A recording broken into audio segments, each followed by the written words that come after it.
Hello everyone and welcome back to our YouTube channel.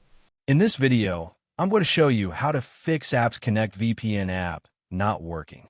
First, to resolve this issue, we will first head over to our device settings.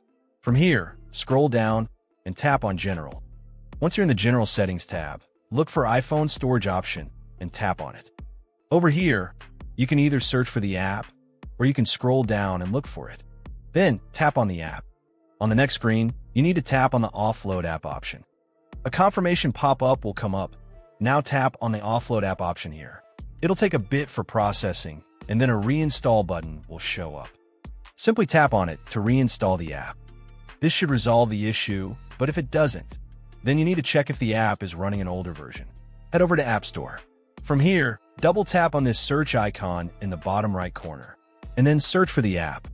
Once the app comes up in the search result, and if you see this update button right next to the app, simply tap on it to make sure you're running the latest version of the app. However, if you continue to encounter this issue, then you will need to completely reinstall the app, which usually resolves the problem. Head over to this screen the way we did before, and over here, tap on the Delete App option here to uninstall the app from your device. A confirmation pop-up will come up. Now tap on the Delete option here. Once uninstalled, open up App Store and search for the app in the search bar.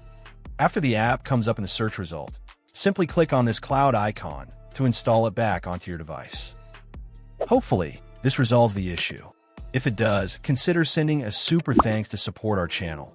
And also don't forget to hit the subscribe button. We'll see you in the next video.